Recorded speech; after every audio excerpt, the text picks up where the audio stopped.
But yes, Starman, which I remember watching a long, long time ago as a child.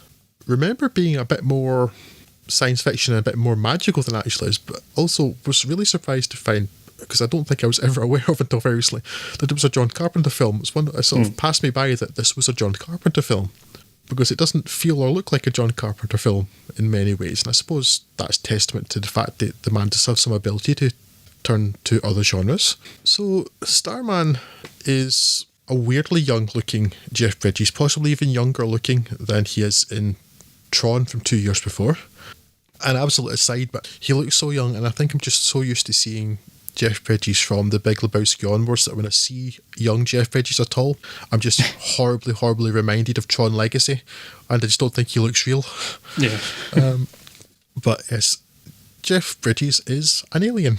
He comes to Earth having received the message of greetings and a basic welcome to Earth, come see us sometime, why don't you drop in for a cup of tea, that was sent in with the gold records aboard Voyager 2. In this case, a Voyager influenced alien hasn't come to consume everything and desire a carbon unit. He's just come for a wee look in, a wee chat.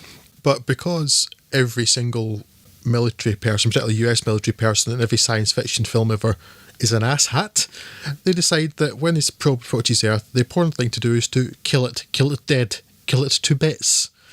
This they attempt to do by firing missiles at it from a fighter jet, and he crashes in Wisconsin, where he lands near the house of Karen Allen. Her character Jenny is a recently widow. My sentence construction is so great when I've had no time to prepare. He lands near her house, sort of floats in an incorporeal state to her abode, sees some pictures of her dead husband, Jeff Bridges, and takes the form of Jeff Bridges, passing quickly, and I mean in a matter of minutes, through stage of incorporeal being, Quato from Total Recall, the fairy thing from Legend, adolescent boy to Jeff Bridges in a matter of minutes. She kind of, loses her mind, weirdly enough, to see that a deformed baby has grown into the spitting image of her dead husband in a couple of minutes. And then he kidnaps her, really. There is no other word for it. He basically forces her to drive him to Arizona, where he has to get picked up in 3 days, or his people will leave him because, I have issues with this film. One of which is, I suppose there's not an awful lot more. It almost becomes a road trip at that point, where Karen Allen and Jeff Bridges' characters get to know each other as they travel across the country trying to evade the military police that are after them. And I don't really think I'm doing the film a disservice by saying that plot-wise, there's not an awful lot happening in it. Yet, I really quite like this film. I think a lot of it has to do with simply the quality of the actors that Carpenter had on hand. Jeff Bridges in particular. Karen Allen, this is just 3 years after she really made her name in Raiders of the Lost Ark. And there's real chemistry between them. Jeff Bridges plays it sort of half serious, half goofy, which more or less works for the most part. And I just find it an enjoyable ride. I don't think it's saying anything particularly important or useful. It's one of those films that claims it is. It gets to the end and Jeff Bridges says, do you know what makes your species so special? You're at your best when things are at their worst. And I'm like, that sounds really good, but the film has shown absolutely sod all of that. Yes. It's only really shown humans at their worst without showing anything good coming out of it, beyond maybe Karen Allen's overcoming some adversity. But for all that, I enjoy it. And it's got a quite appealing soundtrack. It looks nice. It feels a bigger budget film than a lot of Carpenter stuff had up to that point. It feels more polished, and I'm wittering now. I'm aware of it, but so I was trying to work my head back around to what I was saying, which was that the issues I have with this are more genre issues than anything else, because it's so common that it must be some sort of article of faith that this would actually be what the military would be like. But every single film with a visiting alien like this has the same military general or whatever he happens to be who just wants to kill everybody. That this alien must be a threat, and he's entirely unreasonable and won't accept any explanation or anything different. And every film like this has exactly the same character, and it really must be an article of faith that the military's like this for real. And I honestly find it hard to believe they are, but I certainly hope not. That every film like this has exactly the same character, and they never change, and nobody ever tries to subvert that at all. From this to everything that came before, even to things like Paul.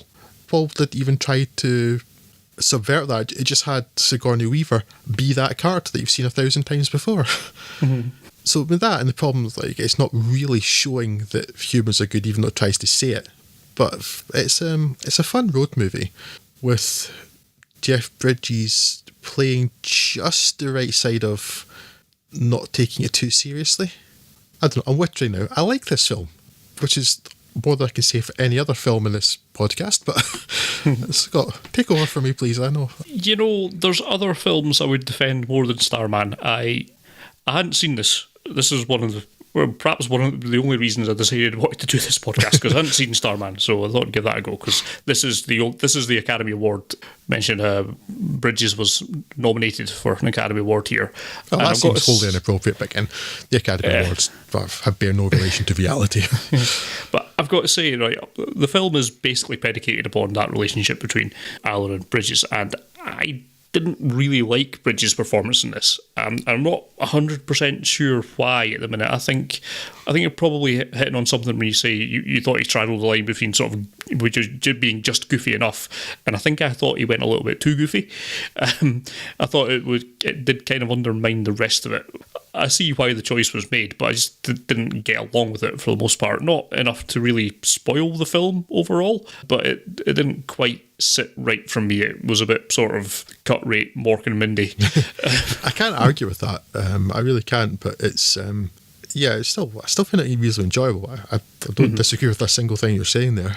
But I mean, that aside, I did still enjoy the film quite a bit. It's a very well put together road movie, so it's got all that kind of stuff going for it. It's very competently put together. If I remember rightly, this film had been sort of stuck in production hell because it was for a while, because the script was out there, it was about to be greenlit, about to start production on it, and then E.T. came out, and everyone went, this is the same script. So they had to go back and refocus it a bit. And I think Carpenter actually decided to focus less on the sci-fi elements and more on that relationship, which is probably a good thing overall. It gives it a bit more longevity than it was just some sort of sci-fi effects spectacular sort of deal. And it's at least thinking to ask questions about humanity that would get him to the point at the end where he thinks that humanity's at its best when it's at its worst. But I don't think it does a particularly good job of explaining it. This film just really shows that most humans are twits, and very occasionally you might find a good one, but that shouldn't really be enough to stop the planet getting blown up.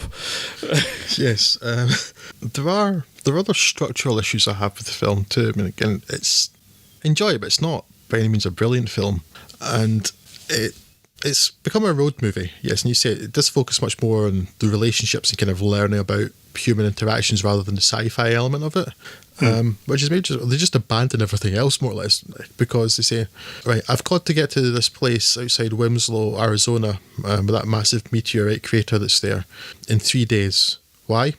Because if I don't get there in 3 days, my species will leave me here to die. Why? Quick, look over there. Yeah. But can you tell them where you are? You've already demonstrated at the beginning of the film that you can communicate with them. You told them where you were and that you'd been shot down, and also that it was hostile, but they're going to leave you to die anyway. No, really, quick, look over there, something shiny. I also might be misremembering it, but I could swear at the end of this, Bridges says that no, his species had been there many times previously. Yes, and all he does say that, yes. Yeah. So why frame it with the Voyager thing at the start? It's a silly twist, if anything, to put in, because it's not really a twist, because, you know what I mean? It's weird. Yeah, I had exactly the same thoughts, Scott, so I'm glad it wasn't just me that kind of rankled with, yes.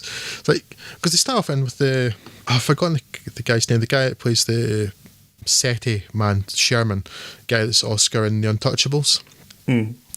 And he's saying, yeah, we're basically into the obviously unreasonable military general, whatever he is, or is he a politician? He's a general. I'm not sure, and he says, "Yeah, we invited him. Oh no, we just got to kill him because of being an alien. That's what we do here." And Standing Order 66 or whatever it is. Oh, thank you for reminding me of the prequels. Now I remember why I hate you, Scott. The Star Wars prequels now. Yes. So yeah, he's saying, yeah, we invited him here, and it starts off with the Voyager thing, but then at the end, it's like they forgot at that point. Oh no, we've got to go here because this meteorite strike is actually evidence that we were here before, because we happen to have this enormous, perfect mirrored sphere that fits perfectly into this hole in the ground. So forget the whole Voyager thing; it's irrelevant. Yeah, it's a bit mixed there. I think it sets the idea out to be that humans are really aggressive and unreasonable, and there's the scene with the deer, and we're supposed to think that the guy that comes out to confront Jeff Bridges about the deer is this aggressive, horrible redneck. But Jeff Bridges basically stole his lunch. And possibly his livelihood. And if he's actually talking about selling that meat earlier, maybe he legitimately hunts to sell things so he feeds himself and also makes some money. So, he's probably quite reasonably pissed off with Jeff Bridges for getting rid of that deer. So that doesn't work particularly well. So, yeah, it has structural issues, but I think for the most part, Bridges and Allen carry it. Yeah. I still think it's definitely worth watching. I guess I'd hoped for more, given the sort of reputation that it has. But yeah, I still can't say that I didn't like it. So yeah, we take what we can get, particularly in this episode.